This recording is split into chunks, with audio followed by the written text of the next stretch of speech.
शोषण के विरुद्ध अधिकार का उद्देश्य लोगों को शोषण से बचाना है। इसके अंतर्गत आप मानव व्यापार नहीं कर सकते हैं, जबरन मजदूरी नहीं करवा सकते हैं, बंधुआ मजदूरी नहीं करा सकते हैं, 14 वर्ष से कम बच्चों से कहीं भी जैसे कारखानों में, घरों में काम नहीं करवा सकते हैं।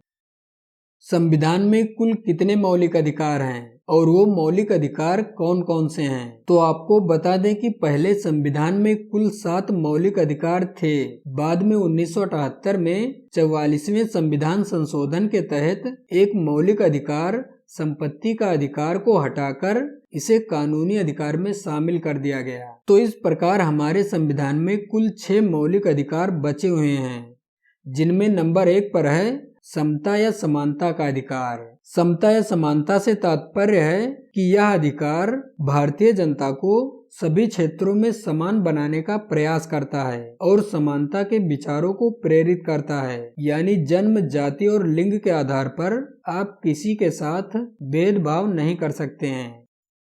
नंबर 2, स्वतंत्रता का अधिकार। स्वतंत्रता का अधिकार वह अधिकार है जो भारतीय जनता को संविधान द्वारा दिया गया है ताकि स्वतंत्र रूप से वह अपने व्यक्तित्व का विकास कर सके और उसके विकास के माध्यम से देश का विकास संभव हो सके।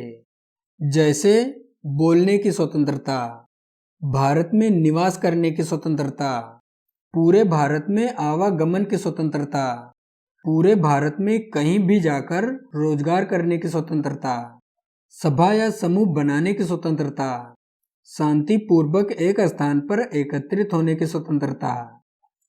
अपराध के संदर्भ में संविधान द्वारा 3 संरक्षण भी प्राप्त हैं। अपराधी को उसी कानून के तहत सजा मिलेगी जो अपराध करते समय कानून था, न कि बदले हुए कानून के तहत।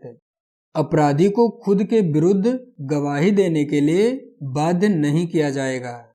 अपराधी को एक अपराध के लिए एक ही बार सजा मिलेगी, न कि बार बार। और इसी के अंतर्गत आता है जीवन जीने का अधिकार, स्वच्छ पानी पीने का अधिकार, स्वच्छ वायु में जीने का अधिकार, भोजन प्राप्त करने का अधिकार, चिकित्सा का अधिकार, विदेश घूमने का अधिकार, प्रत्येक 6 से 14 वर्ष के बच्चों को अनिवार्य एवं निःशुल्क शिक्षा का अधिकार। और इसी अधिकार के अंतर्गत आता है गिरफ्तारी के संदर्भ में संरक्षण। यदि आपने कोई गुनाह किया है या नहीं किया है और अगर आपको पुलिस पकड़ने आती है तो उस समय आपको 3 अधिकार संविधान प्रदान करता है।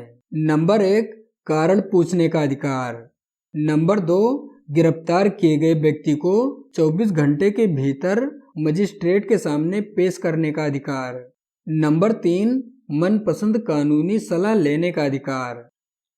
नंबर 3, शोषण के विरुद्ध अधिकार। शोषण के विरुद्ध अधिकार का उद्देश्य लोगों को शोषण से बचाना है। इसके अंतर्गत आप मानव व्यापार नहीं कर सकते हैं, जबरन मजदूरी नहीं करवा सकते हैं, बंधुआ मजदूरी नहीं करा सकते हैं, 14 वर्ष से कम बच्चों से कहीं भी जैसे कारखानों में, घरों में काम नहीं करवा सकते हैं।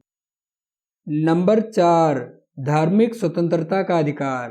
धार्मिक स्वतंत्रता से तात्पर्य यह है कि हमारा देश धर्मनिरपेक्ष राष्ट्र है, जहां राष्ट्र किसी के धार्मिक मान्यताओं पर हस्तक्षेप नहीं करता है। यानी राष्ट्र का कोई भी धर्म नहीं है, इसीलिए सभी धर्मों के लोगों के लिए यह धार्मिक स्वतंत्रता का अधिकार दिया गया है। किसी भी व्यक्ति को धर्म को मानने, उसका आचरण करने और उसका प्रचार करने की स्वतंत्रता है। धार्मिक प्रबंधन करने की स्वतंत्रता है। धार्मिक कार्यों में आर्थिक विकास की स्वतंत्रता है। प्रत्येक व्यक्ति को यह अधिकार है कि वह किसी धार्मिक शिक्षा, उपासना में उपस्थित होने की स्वतंत्रता है। नंबर 5, संस्कृति एवं शिक्षा संबंधी अधिकार। यह अधिकार केवल अल्पसंख्यकों को दिया गया है। इसमें है अल्पसंख्यकों के हितों का संरक्षण। अल्पसंख्यकों को शिक्षा संबंधी संरक्षण दिया गया है, जिससे वे अपने संस्कृति को बचाने का प्रयास कर सकते हैं। नंबर 6, संवैधानिक उपचारों का अधिकार। यह अधिकार है कि यदि उपरोक्त 5 अधिकारों में से किसी भी अधिकार का हनन होता है, अर्थात कोई भी सरकार हो या कोई व्यक्ति किसी भी मौलिक अधिकार को आपसे छीनने का प्रयास करता है तो आप इस 6वें अधिकार के तहत डायरेक्ट सुप्रीम कोर्ट या हाई कोर्ट में जाकर अपील दायर कर सकते हैं। यानी ये अधिकार बाकी 5 अधिकारों का संरक्षण करता है। 1 एकड़ में कितने बीघा होता है जानने के लिए डिस्क्रिप्शन में दिए गए लिंक पर क्लिक करके आप देख सकते हैं, या फिर आपके मोबाइल स्क्रीन पर 2 वीडियो और दिख रही होगी, उस पर भी क्लिक करके आप देख सकते हैं।